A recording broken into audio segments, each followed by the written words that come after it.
Bienvenidos al segundo vídeo del canal. La idea es que cuando acabéis de mirar este vídeo sepáis diferenciar lo que hace cada parámetro que podamos tocar en la alineación en la conducción de nuestro coche, ¿vale? En qué afecta, tanto caída, avance o convergencia-divergencia. Empezaremos por qué es alinear el coche.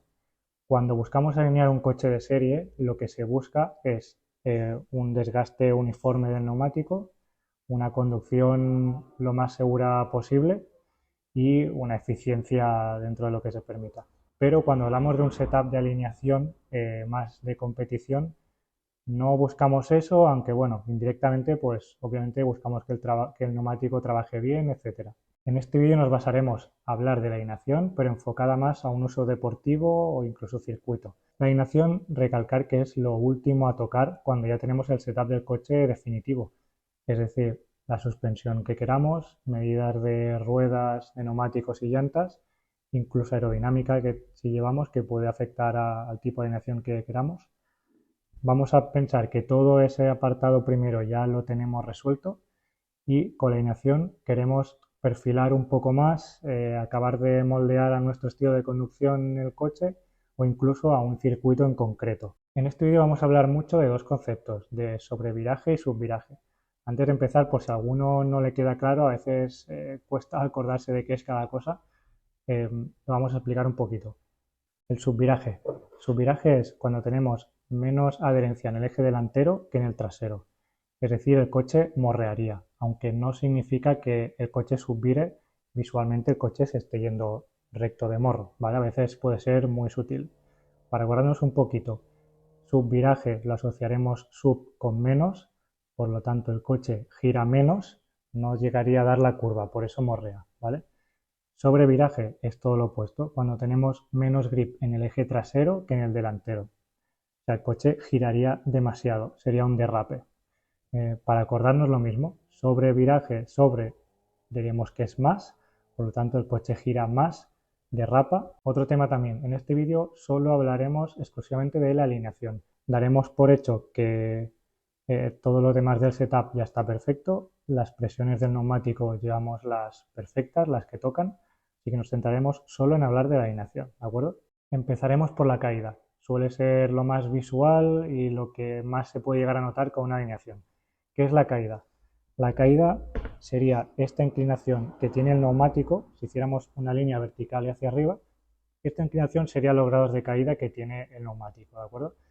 Nuevamente se suele buscar caída negativa, que caída negativa, esta sería la parte de arriba del neumático, quedaría más para adentro de la carrocería. Con la caída lo que ganamos es grip en curva. Supongamos que el neumático tiene 0 grados de caída, ¿vale? Estaría así, tocando en línea recta, tocaría completamente la banda de rodadura en el asfalto. Entonces, el problema que tendríamos cuando giramos, nos imaginaremos que giraremos hacia allí, ¿vale? Al llevar todo el peso al exterior, el neumático haría este movimiento. Por lo tanto, tendríamos la parte interior de la banda de rodadura que no tocaría el asfalto, por lo tanto no tendríamos agarre. Lo que buscamos con la caída sería empezar con esta caída en estático, ¿vale? Lo que nos haría, si la curva fuera para allí, al girar y llevar todo el peso al lado opuesto, como veríamos, el neumático lo pasaríamos a poner recto, entre comillas, y tendríamos mucha más superficie útil de neumático tocando el asfalto. Por lo tanto, la consecuencia es que tendríamos más grip en curva. Otro de los efectos secundarios, aunque no es lo que se busca de llevar caída, es que en línea recta, al tener menos superficie de contacto, podemos llegar incluso a ganar más velocidad por el tema de tener menos fricción, simplemente. En contrapartida, llevar caída en línea recta, por el mismo motivo que nos puede llegar a dar velocidad, nos va a restar frenada por el hecho de que estamos frenando con menos superficie neumático tocando el asfalto y también nos va a quitar grip por el mismo motivo. ¿Cómo podemos saber la caída que necesitamos? Bien, la caída es de los pocos parámetros, por no decir prácticamente el único, que podemos determinar de una manera objetiva. La manera de hacerlo sería la siguiente. Daríamos, suponiendo que estamos en circuito, ¿vale? Daríamos una o dos vueltas para calentar, las necesarias, y entonces daríamos una vuelta haciendo hot lap. Entonces, inmediatamente al acabar esa vuelta, entraríamos a boxes. Esto se hace para intentar poder ver la temperatura lo más parecida posible a lo que el coche estaría trabajando. Entonces, entraríamos a boxes. Dividiríamos el neumático en tres partes. interior, centro y exterior. La cuestión es medir la temperatura, la diferencia de temperatura que habría entre la parte interior y la exterior. Eso lo podemos hacer con varios útiles. Uno, igual es más fácil, que tenemos mejor acceso, es el típico pirómetro que teníamos para el COVID que nos apuntaban a la frente. Lo único que ese solo nos mediría la parte exterior del neumático, de la carcasa, y aparte la superficie que mides como muy difusa. No sería lo mejor. Lo suyo es unos pirómetros de aguja, os dejaré alguna imagen por aquí. Lo que hace es penetrar en la capa del neumático y decirnos la temperatura interior. Una vez tenemos temperatura interior y exterior, para saber si damos la caída correcta, la diferencia entre la parte interior y la exterior no puede ser más de un 10%, ¿de acuerdo? La parte interior estaría siempre más caliente por el tema que continuamente estaría trabajando versus la exterior que solo trabajaría en curva. De aquí podemos extraer si la parte exterior vemos que está más caliente que el interior, eso sería que necesitamos más caída, porque estaría trabajando más el flanco del neumático exterior y por lo contrario, si vemos que hay un 10% más de diferencia de temperatura, pero en la parte interior, querría decir que podemos dar menos caída. Esto hablando de ir a buscar grip, los tiempos. Por ejemplo, como curiosidad, es muy habitual ver en los coches de drift o que buscan derrapar el eje posterior dar caída cero o dar mucha menos caída que el eje delantero, porque buscan precisamente lo contrario. En el eje posterior, al dar una curva, buscan tener menos grip. Siguiente tema, el avance. El avance sería, ¿vale? Veríamos la rueda así de lateral, si trazáramos una línea vertical hacia arriba y aquí estaría el amortiguador, esta diferencia sería el ángulo de avance. ¿Esto qué nos proporciona? Tendríamos mayor autocentraje de la dirección. Esto sería cuando soltamos el volante, la capacidad que tendría de volver solo, de retornar solo. Eso mismo nos va a dar también un poco más de dureza en la dirección y luego también como efecto secundario el tener más avance nos va a dar caída dinámica. La caída dinámica, ¿qué es? Funcionaría igual que la estática, con la diferencia que esta caída dinámica es cuando metemos dirección, ¿vale? Al girar ganaríamos ese poquito de grados en la dirección. Esto podríamos llegar incluso a compensarlo si no quisiéramos dar tanta caída estática por el tema de no perder frenada, grip. Podríamos llegar a compensarlo con el avance. Pero a la hora de la verdad, en el avance lo que se hace es, una vez tenemos la caída que queramos, el avance se suele dar o lo máximo que podamos o lo que nos sintamos más cómodos. El avance variará mucho de si llevamos dirección asistida o no, por el tema de que nos endurece la dirección. Coches modernos con dirección asistida, los valores estarían entre 4 o 9 grados más o menos. Yo, por ejemplo, llevo 4 grados 46 minutos, creo recordar. Mientras en coches sin dirección asistida el valor normal suele estar sobre 1,5 grados, incluso alguno hasta 3, pero ahí sí que notaríamos la dirección bastante pesada. El valor Ackermann. Este pasaremos un poquito por alto por el tema de que no es un valor en el que podamos influir tocando ningún tornillo de ajuste del coche. Es el valor que nos viene dado por X coche y ya está. Para cambiarlo, pues ya deberíamos cambiar la pieza o modificarla. Pero bueno, el valor Ackermann son las dos ruedas, cuando metemos dirección, no están apuntando hacia el mismo lugar, ¿vale? Hay una que está apuntando más hacia el interior. Eso sería Ackermann, ¿vale? Esta diferencia. Es un valor que se mide en porcentaje. Como curiosidad, en el drift lo que se busca es tener Ackermann cero, o sea, serían las dos ruedas totalmente paralelas en el giro. Y ahora vamos al que para mí es el tema más interesante del vídeo, que serían las convergencias.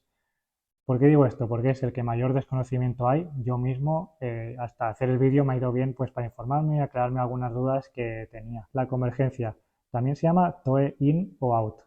Le vamos a llamar al valor este a partir de ahora sí, porque creo que es un poquito más claro a la hora de entenderlo. Hablaremos primero del TOE en el eje delantero. TOE in, ¿vale? Tendríamos los dos neumáticos apuntando hacia adentro.